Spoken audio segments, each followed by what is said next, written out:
Natasha, and thank you so much for joining me today. Well, today we are going to be doing a little bit of DIY. We really want to do this ourselves. There won't be any stencils involved, and really you can do this with lots and lots of different shapes, different designs. So I'm going to show you one today, and I think that you'll be genuinely surprised. Now this is kind of like a mini slimline size card I have, and I'm going to be using the Tsukineko Masking Magic today. Now I absolutely love this stuff. I store all of my scraps in the back because I will forever use these, and I am going to use some strips today that I actually already had cut in the back, so they're spare from something else. These are, I think they're 1/4 of an inch each. And then I'm going to take a little bit of mint tape, and this is going to mask off the bigger area. I absolutely could have used some of the Tsukineko masking. It's just what was in my brain, and it meant I didn't have to cut any strips or anything like that of the masking magic. I'm going to take this is the 1 inch width of the mint tape. There's also a 4 inch width, which is fantastic too. But on the right hand side, I'm just using that as a measurement. So it's going to be 1 inch in from the edge, and on the left, it's about 1/4 of an inch, give or take, just eyeballed, of course.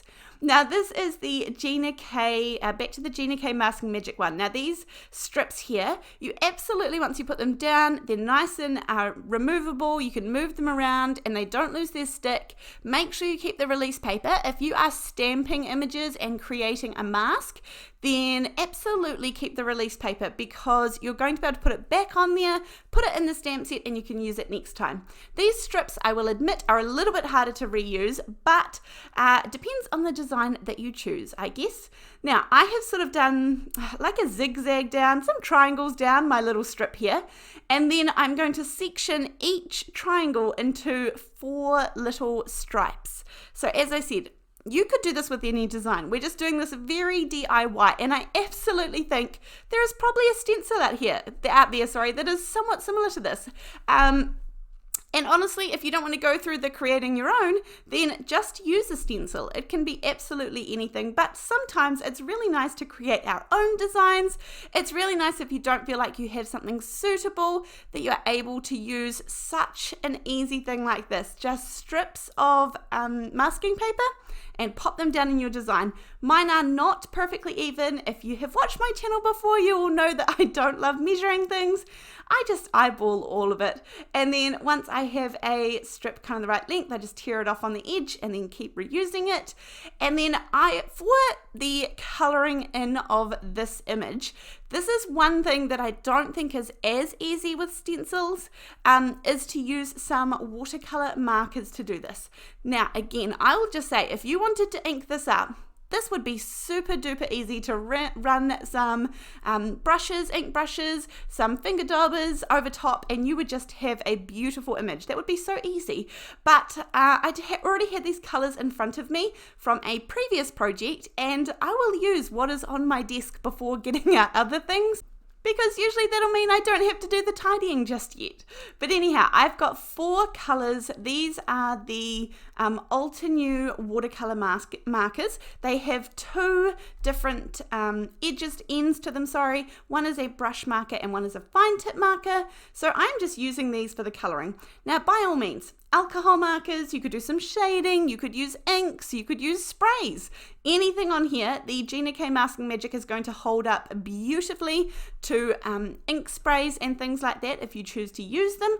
Everything is masked, so you really can't go wrong, but this was just a really fun, quick design. The pens were out, and I really like the outcome. So I just chose sort of a gradient, sort of give or take dark to light blue, and then this is the fun part, isn't it, when you get to do the big reveal and pull off these strips and you get this gorgeous crisp lines. Even with the watercolor markers, you're going to get these beautiful crisp lines, and then we take off the edge pieces and it just keeps getting even better.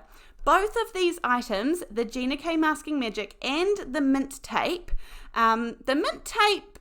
less so, but they are both going to be like bleed proof. The mint tape, absolutely, I would say after a while it's going to become, you might get some seeping through, but it's pretty good if you're just doing, 3 or 4 layers of ink. But I would say after that, then it might not. But the Gina K is absolutely fabulous. No bleeding, it's brilliant. Now, I have these gorgeous little birds here. These are called So Tweet by Avery Elle. They're actually kind of old. I'm not sure if they're still available. I got the dies at the same time, so I feel like I need to keep these and use these a lot. I think they're pretty cute, and it kind of makes for a really easy card, but I just want to show you a little tip. This is an old tip, an old hack for lining up your stamping onto die cuts. So if you have the die cuts already, if you have the dies, then this is good. I have a scrap piece of paper here. This is just copy paper. And then I have run the dies through on my cardstock, and I just have a few of them waiting in the wings ready to stamp on. So once I take some of the scrap paper here, I'm going to line it up perfectly with that image that we did on the scrap paper. So we stamped it, and then we're going to take one of the outlines of the die and line this up perfectly so that the stamped image will be perfectly centered on our die cut. And then, so I'm just going to hold this with a little bit of the mint tape that I am reusing from just a minute ago, pop this in my little stamping platform, and then I'm ready to go to do as many of these images as I need. All I have to do is take the little die cuts and pop them in their place. They pop in like little puzzle pieces. They're nice and secure. If you find that they're moving around for whatever reason, then simply pop a little bit of removable tape or a little bit of washi tape or double some tape over underneath. But I don't think you should find that. It should be pretty good. And then look at that, they're all perfectly lined up. And if you need help, I just use my little pokey tool to grab them out there. But then you can just keep going, just keep popping in the next ones and the next ones. So if you have lots of images that you want stamped and die cut perfectly, I think this is a much faster and more efficient way of doing it. So I have got a few of these wee guys. I'm only going to use a couple of them today, but I am going to put the rest in the back of the package so that I am able to hopefully be able to skip this step on the next time I need these little guys. I am going to emboss these with some clear embossing powder. I use some VersaMark Onyx black ink to stamp them out, and so that's a nice pigment ink, which means that it's going to stay wet long enough for me to stamp all of the images and then heat emboss. Now I got a new embossing gun. This is the Sizzix embossing tool. Heat embossing tool. It has 2 settings. It has a low and a high. Let me tell you, I really loved my old embossing machine. It was a little bit broken and it was held together by tape for about 5 years. And I finally got a new one, and it makes you realize how good the new ones are that have come out. I have not used anyone else's except for mine, and so yeah, it was different, but it's fantastic. It heats things, even on the low setting, it heats things so fast, so much faster than my old one. So I got the Sizzix one, which I really love. Now I'm going to use these watercolor markers, and these are going to blend beautifully on this paper. This is not watercolor paper. That is one thing I really wanted for my markers, was to be able to do some nice blending, and it is a little bit tricky. Their little tummies there are more red and then they move into orange, but the camera doesn't tend to love red anyhow. It never does, and so yeah, you can't really see it perfectly, but that's okay. Just trust me, they look pretty cute.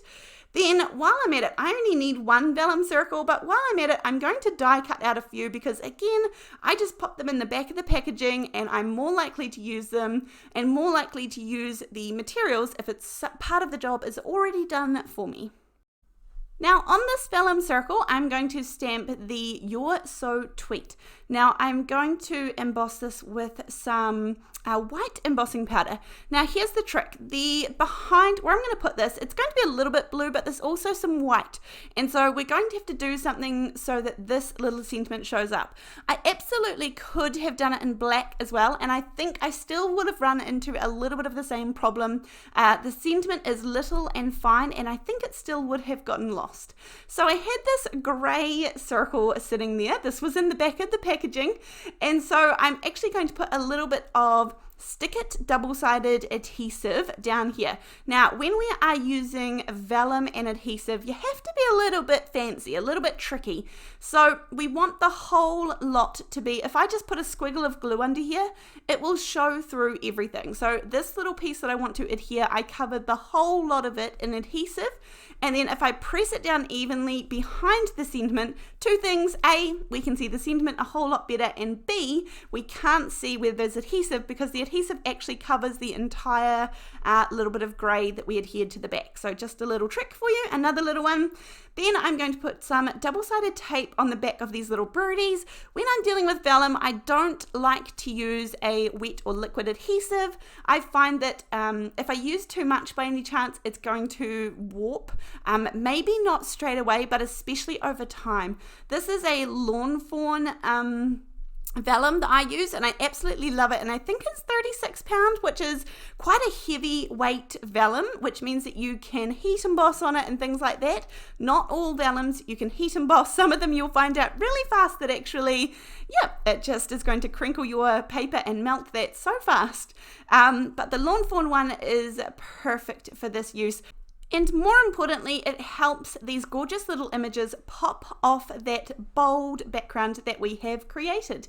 So this card is almost finished. I love the contrasting colors between the oranges and the yellows and the blue. That is going to set it off just beautifully. I've got some foam tape behind all the little birds and behind the sentiment, so that is popped up nicely.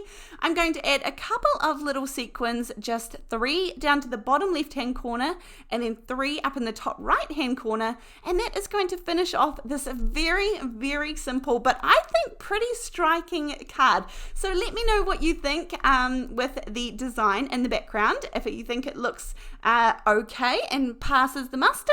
Otherwise, thank you so much for joining me. If you are interested in any of the supplies, they're always listed down below, but I appreciate you being here. Thank you so much for taking your time to be here, and I will see you in the next video. Thanks, bye.